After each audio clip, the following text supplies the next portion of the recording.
Hi there, this is David and welcome to New RPG News. We have a lot of stuff to talk about today. We have some console rumors from Sony, from Nintendo, from Xbox. We have some Final Fantasy news, as always, and a lot of new releases too that we need to go over, as well as some sad news in regards to Suikoden, as well as Eiyuden Chronicle. But let's get started going over some Final Fantasy stuff, which I normally always lead with because everybody seems to love Final Fantasy.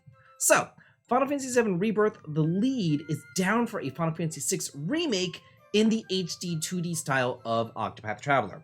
We heard about a lot of rumblings lately in regards to remaking some SNES games, in particular Final Fantasy VI, and how it would take 20 whole years to do it. And then, like the next week, we heard the same thing about Final Fantasy VIII, but they would change the junction system and they would make it action-based combat because, ugh. But now they're saying, hey, you know what? Maybe it doesn't have to be 20 years. What a concept! Good lord. Okay, so Final Fantasy VII's lead producer would be down for a Final Fantasy VI remake in the style of HD2D visuals from games like Octopath Traveler. This comes from an interview from Eurogamer.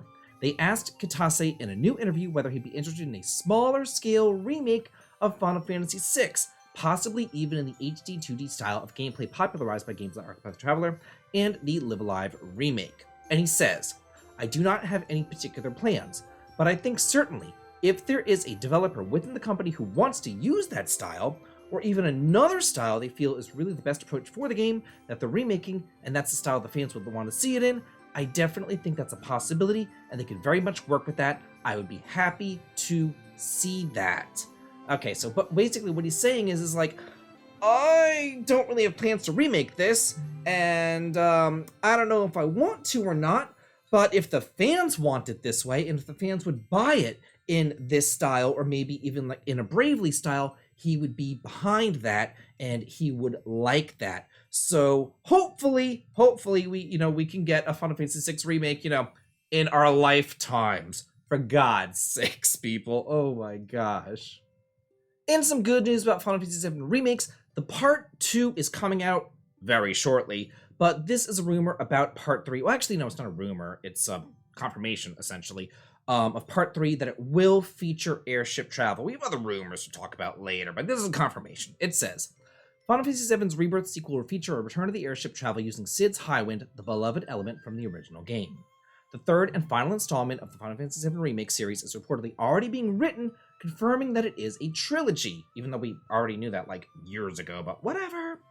Although fans have spotted the Highwind in the trailers, players will likely have to wait until the next installment to pilot the actual airship themselves due to the challenges with implementing it. It says, the currently unnamed third installment in the Final Fantasy VII Remake saga will see the return of one of the original's most popular elements, airship travel, using Cid's trusty vessel, the Highwind. Final Fantasy VII Rebirth is set to finally launch later this month and will pick up the story of Cloud Strifes and company where 2020's Final Fantasy VII Remake left off. Square Enix has confirmed that these two games are part of a trilogy, and the third and final installment is reportedly already being written as of the writing of this article. Then, one of the topics that he discussed, this is from Tetsuya Noroma, spoke with Famitsu, and one of the topics that he discussed was how the size and quality of Final Fantasy VII Rebirth's world map could make implementing airship travel in the next installment very difficult. And then there's a tweet, which I have right over here on my next little page, right here, and it says, here is the full quote. Since the quality of Final Fantasy VII Rebirth's world map is this high, I think that it will be quite a challenge to incorporate the airship travel in the next game. When we made Final Fantasy VII Remake, we were already thinking about how to make the world map for Final Fantasy VII Rebirth. Now, with Final Fantasy VII Rebirth, we're thinking about how to exactly will portray the airships and the weapons.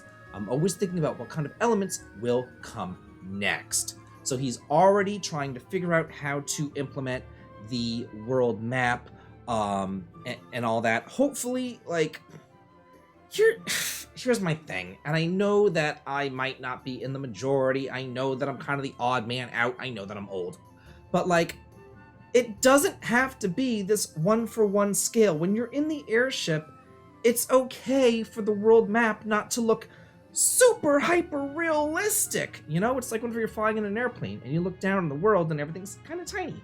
You can make a smaller world map, And almost like, you know if you're flying around a Flammy in Secret of Mana, and you can find like different like landing spots and stuff, and then you land, and then boom, you're in the bigger world map. It could be something like that, but just please do not make it a point and click world map like Final Fantasy X. Please, for the love of God. Oh my God, that would be the worst thing ever. Do not do that. Just make it a smaller world map. They did the same thing in like the Dragon Quest series, in Dragon Quest VIII and Dragon Quest XI. If they could do it there, you can do it here. Just kind of make it a smaller scale, and you can fly around in the Highwind and then land. It doesn't have to be this one-for-one thing like it was in the original game. You can use your creative license with it. It's fine. Now this is some bullshit. Final Fantasy XIV requires Game Pass subscription to play on the Xbox. So in order to play online games, you have to pay a subscription fee just to play the online game. For the Xbox, you have to pay the Game Pass fee plus the Final Fantasy XIV fee, which is something that you don't have to do on any other system. Like, it doesn't make any sense. It says, the free trial version, including the open beta test, will not require an Xbox Game Pass plan to play, Square Enix said. However, the full Xbox Series X and S version will require an Xbox Game Pass plan to play. PlayStation players are not required to own a PlayStation Plus subscription to play Final Fantasy XIV, leaving many fans confused over why the Xbox equivalent is required. Also, PC players don't require any additional subscriptions either. So, like, who in the right mind is going to play this on the Xbox? Like, this just comes down to greed. That's 100%. This is just greed. This is Xbox saying, hey, we already know that you're going to be playing this game on our console, but you got to pay us, and you got to pay Square Enix too, even though, remember just a couple of months ago whenever Square Enix was getting together with Microsoft, and they were like, rah, rah, rah, rah, we're going to be partnering with them, and it's going to be great. We're going to be releasing all of our games on their systems too. Oh, yay, cheerleaders, this is wonderful. And then they're screwing you over 2 seconds later. Great job. Great job. I am happy to report that JRPGs are alive and well. They are here to stay. We have heard over and over and over and over again, if you've been around as long as I am, about the death of the JRPG, but no ma'am! They're not going anywhere. Grand Blue Fantasy Relink joins the Infinite Wealth and Persona 3 Reload in the Million Seller Club. We got 3 JRPGs that came out within like 1 week of one another, sometimes within 1 day of one another, but they still all sold 1 million copies plus each. Then there's Pal World, like that's a Pokemon clone, it's JRPG. That's, what is that, like 30 million copies? Like, give me a freaking break. But anyway, let's talk about these 3 games. It says here that the developer Cygames posted on Twitter that the game sold 1 million copies a mere 11 days after release.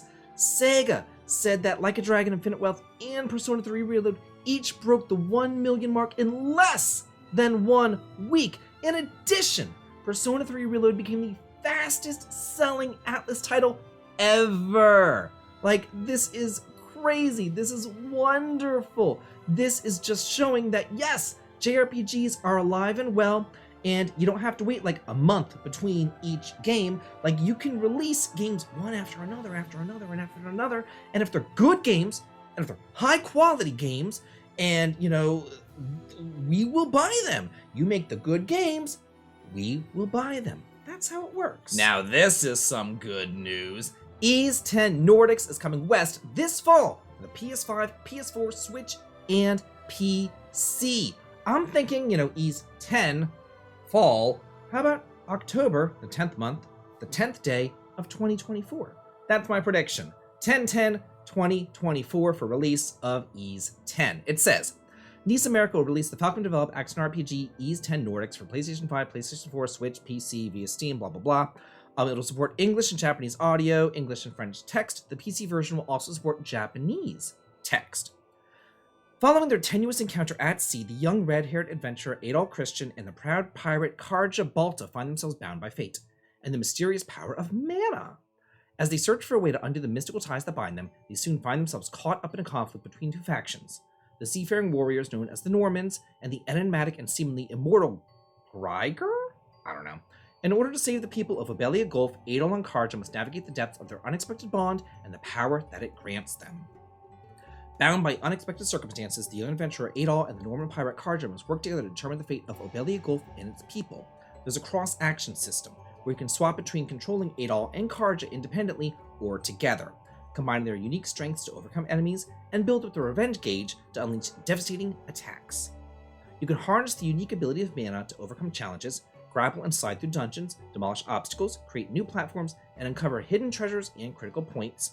And the sailing ship known as the Sandras takes your exploration to new levels. Ocean travel, naval battles, and discovering uncharted islands are all made possible with the seaworthy vessel. That sounds like so much fun. I love the E-Series.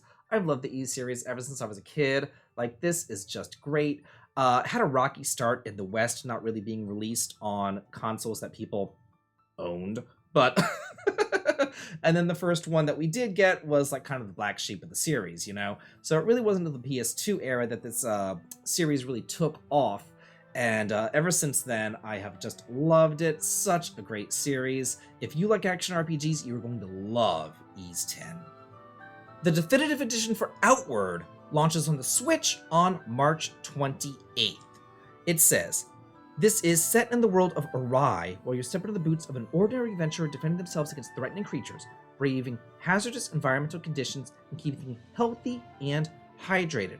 I want to say, yeah, this is an open world fantasy RPG, and it was already released for the PS5, the Xbox, and the PC back last year in May. So yeah, it's been out for quite a bit of time, but now on the Switch, this is the definitive edition that includes the base game along with all released downloadable content, including the Three Brothers and the Soroborians, along with a plethora of new and updated content, including new weapons, dungeons, and quality of life improvements. If this interests you, be sure to check it out. I personally have never heard of it until now, and it doesn't really interest me, but I figured that I would just bring it up for y'all. Here's another one that doesn't really interest me, but I'm taking one for the team. Whisker Waters launches on April the 19th. It's coming out for the PS5, Switch, and PC. Let's see, what is this? Oh, this is that fishing game. Okay, it says, Whisker Waters is the ultimate RPG adventure that blends light fantasy and the art of fishing into a mesmerizing world. As a player, you'll create and play your very own cat character and embark on a whimsical fishing journey like never before. What sets Whisker Waters apart from other RPG games is its unique and creative focus on fishing. Players will use a variety of fishing tools and techniques to explore a semi-open world, complete quests, and catch a wide variety of different fish. Each fish has its own unique behavior, making the fishing experience more challenging and rewarding than ever before. I don't know about y'all, but like whenever I'm playing an RPG and then there's fishing, I'm like, good. You know what I mean? I'm like, oh, I know I have to do it to get like the special reward, or like, you know, turning in the fish to get, you know, the great quartz or whatever you have to do, or, you know, to get the master in the Breath of Fire series or whatever it is that you need to do. And I'm like, I begrudgingly do it just because of the reward for the gameplay portion of the game. I don't play the fishing game for the love of the actual fishing itself. But if you do, you might want to check out this cat fishing game thing, but I will not be.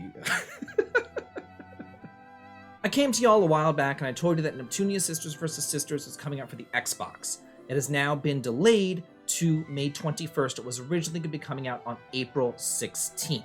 So if you were looking forward to that, now you have a whole nother month to wait. They're basically just saying that, you know, we wanted to make sure the port is running smoothly, running properly, which is strange to me considering that I played the game and it sucked and it never actually ran smoothly or properly in the first case. So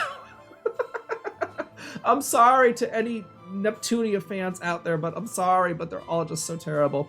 So I did a review on this game, actually, and God, I blasted it to crap and back. If you want it, you know, you can pick it up. It's available for physical editions over on their online store for $40. So yeah, this is an action RPG. This is the first action RPG in the Neptunia series. It's not turn-based, but good lord, these games are terrible. How do they keep on getting made? I don't understand. Well, this is pretty bad news. Bandai Namco has canceled 5 games that were in development. We don't know which 5 games, don't ask me. We can all speculate, though, in the comments and try to figure it out. But we do not know. I'm on Ken's laptop, and he has no antivirus protection on this computer whatsoever. I swear to God, there's ads everywhere. It's driving me nutso, and he won't let me install any kind of like ad block stuff. So anyway, I'm closing all these ads constantly. But anyway, it says, we have decided to dispose. Oh, this comes from a financial report. And then they were answering questions in the financial report in regards to, lowered expectations and stuff. It says, we have decided to dispose of work in progress in accordance with our internal rules regarding the evaluation of products in progress, the representative said.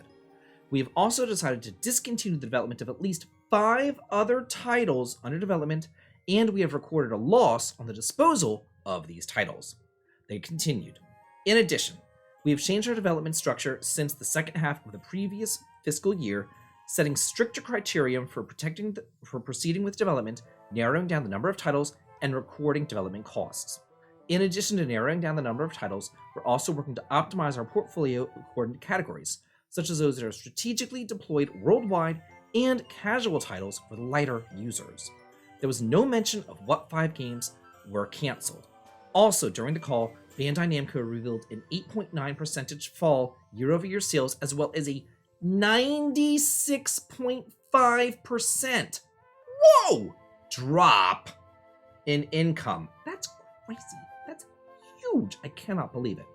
It says, the company did say, however, that Tekken 8 has been a success for the studio since the January 25th release. The only thing I can think of is that, during COVID, video game sales were up because people were stuck at home. You couldn't do anything else. So people were out buying video games and stuff like that, and then they were maybe somehow taking this fiscal year against a COVID year, and there's just no way, you know what I'm saying? So I can't think of any reason why there would be a 96.5% drop in income. That is huge. Now, before you go all doom and gloom and be like, oh my God, the Tales series is dead in the water. No, ma'am. The Tales of Arise sold 2.7 million copies, and then it got that kind of out of nowhere DLC. So I think that the Tales series is fine. Some other more esoteric series might be kind of dead in the water, though. Probably say goodbye to anything Xenosaga. Batten Kaitos 3 might be gone. We got like One Piece Odyssey and stuff, which I liked, but maybe there might be more... how do I put this? There probably won't be experimenting as much with animes, maybe. And probably Sword Art Online, because those games have always been god-awful terrible.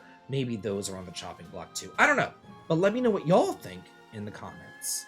We have some really sad news here. The creator of the Suikoden series, big part of my childhood with the PlayStation, he has died. Yoshitaka Murayama has died, passed away due to complications from illness. He, again, was the Suikoden creator, and as well as the president of Rabbit and Bear Studios, who's the developer of Highwind Chronicle 100 Heroes. He was also their scenario writer. So they released a statement, and I'm going to go ahead and read that in full. It's with a heavy heart and deep sadness that we must inform you that the scenario writer and head of Rabbit and Bear Studios, Yoshitaka Murayama, has passed away on February 6th due to complications with an ongoing illness. Murayama first began this journey in the creation of Highwind Chronicle 100 Heroes in 2020 through the support of his very loving fans over on the Kickstarter. Throughout his 3+ year development of the game, it has always been the passion from his fans that continue to drive his creative vision and motivate him to put his all into the project.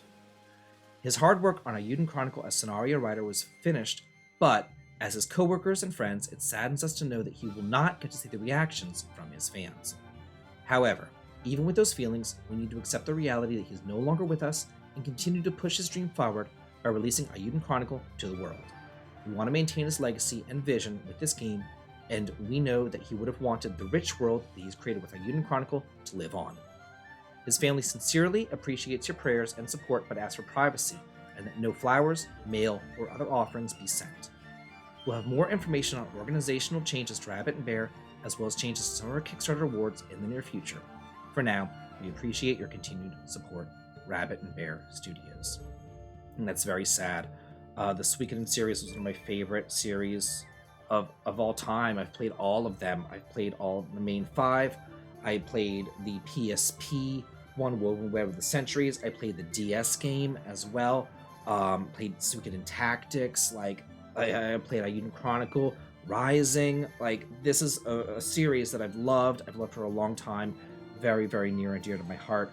I have already supported the game over through the Kickstarter. I will be receiving a physical edition of it because that's what I backed over on Kickstarter. But I do implore you that if you're on the fence about this game, to purchase a copy in order to financially support, the family in this time. It's just a very, very sad situation. A free-to-play Elden Ring mobile game is in the works. This comes according to a Reuters report that Tencent is working on that game. It has not yet actually been officially announced.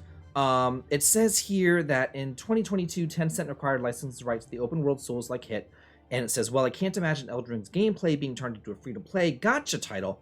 I'm curious how it would turn out." It did sell more than 20 million copies globally the year after it was released, and a lot of people said it's like the best Dark Souls game to date and all that. I still haven't really played it all that much because, again, I don't really do the Dark Souls, the Westerns, the open worlds. That's not really my thing. I might give it a shot. It takes a lot for me to play a Western game. The last one I played was Baldur's Gate 3. So probably skipping on this mobile game as well, since I haven't even played the regular game. But if you're a fan and you like that, be on the lookout for this rumor. Now, let's talk about this hubbub with Microsoft. There's been a lot of rumors going around saying that Microsoft is ending console production and going third party, making them going to be the next Atari, the next Sega, all that. But they did put out an Xbox statement. They went live and they wanted to basically quell all the rumors. Then basically what's going to be happening is it's a small scale third party thing that they're doing. They're kind of testing the waters and they are experimenting. It says, Microsoft is bringing 4 games to rival platforms. Diablo 4 is coming to Xbox Game Pass on March 28th, and the future Xbox hardware has been teased. It says that they're going to be releasing the 4 games of rival platforms, 2 of which are service-based, and the other 2 are smaller games which were never really meant to be built as kind of platform exclusives. That's interesting. While Spencer did not name the titles outright, both Hi-Fi Rush and Sea of Thieves were previously rumored to be coming to the rival platforms, which fit the bill of smaller games and a service-based game. The Verge is also reporting that the first 2 titles will be Hi-Fi Rush and Pentiment, followed by Sea of Thieves and Grounded. The company has reportedly also been weighing the idea of bringing Gears of War and Microsoft Flight Simulator and even the next Doom game to rival platforms, but final decisions have yet to be made. Of these games so far, none of them interest me whatsoever. I remember I played Doom. I played Doom on our computer at home whenever we got that. Whenever we first got a computer, there was like Solitaire on it. I think we got Lemmings on it. My brother wanted Doom, and he got Doom, and he would play that game for hours and hours and hours, and I sat down, I played it a couple of times, and I was like, no, this is not for me. So I played Doom, the very first one on a computer. It was like a first-person shooter sort of thing, but I was not a fan of that. It was hard. I didn't like it. It was hard. Anyway, my brother loved it, though, so whatever. Spencer also denied rumors that titles such as Starfield and Indiana Jones and The Great Circle would be released for rival platforms. However, when asked by The Verge if he would rule out those titles ever come to other platforms, Spencer said, "I don't think that we should, as an industry, ever rule out a game coming to any other platform. We're focused on these 4 games and learning from the experience. But I don't want to create a false expectation on those other platforms that this is somehow the first 4 to get over the dam, and then when the dam's going to open, that everything else is coming. That is not the plan today. But that could be the plan in the future. You never know.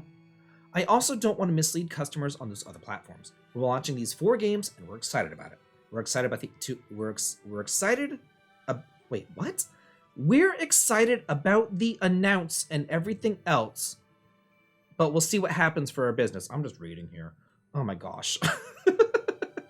So yeah, basically what they're saying is that they're going to be releasing these 4 games And if it is a successful thing, then 4 more will come, then 4 more, then 4 more, then 4 more, then 4 more. Or they might just go third party, in general. We don't know. But what we do know is that Microsoft, they follow the money. And if they're going to be making money by doing this, they're going to continually do this. They're in the business of making money, and it is what it is. That's what businesses do. That's what they have to do to survive. And they know that they're in last place, and they're trying to, make some money out of it. So if they have these exclusives that nobody's buying because they're on a system that isn't really selling, they're going to put them on systems that do sell in order to recoup some of their losses. It just makes financial sense. So yeah, good on Microsoft. And our last story of the week, we have a rumor. The successor to the Switch is not slated to launch until Q1 of 2025, which is kind of an odd time to launch it, considering you would think that they would want to get those Christmas money, Launch it at the tail end of this year instead of the beginning of next year. Get that Christmas money coming in, get that holiday cash coming in. So this comes from multiple, not just one source, multiple sources in the know. Our first source is from Brazilian journalist Pedro Henrique Ludi Lippe and Eurogamer. It says, earlier today, Lippe tweeted that after speaking with 5 separate sources across 3 continents, the successor to the Switch will not launch until 2025. Speaking on the XO2 Control podcast, Lippe added some of his sources have been dealing with a Q1 2025 release window for a while, though 2 sources framed it as a delay from 2024. More Switch games from Nintendo are reportedly coming in 2024, and while Lippe noted that it is not privy to Nintendo's entire release schedule, the few unannounced titles that he does know of are small, and he speculates that Nintendo's bigger releases are going to be saved for its successor. VGC editor-in-chief reporter Andy Robinson added that the 2 development sources that spoke to the outlet today indicated that they're working on games for a Switch successor planned for release in early 2025, but could not confirm that if it meant a 2025 launch for the console itself. Then Eurogamer, like I'm saying, there's a lot of different sources here. Then Eurogamer editor-in-chief Tom Phillips followed up in a separate report, claiming that it heard similar whispers of an early 2025 launch from industry sources this week, but has not been able to concretely substantiate them. It notes that the Switch launched in March 2017 and speculates that a successor could imitate its successful launch timing. So he's saying, hey, probably March of 2025. We don't have anything yet from Nintendo themselves, just various rumors from people who would be in the know, video game journalists or reporters and whatnots. So yeah, let me know what y'all think about all these various stories. Let me know if there's anything else that you want me to cover in next week whenever I'm going to be home in Vegas. Yay! And everybody have a good day.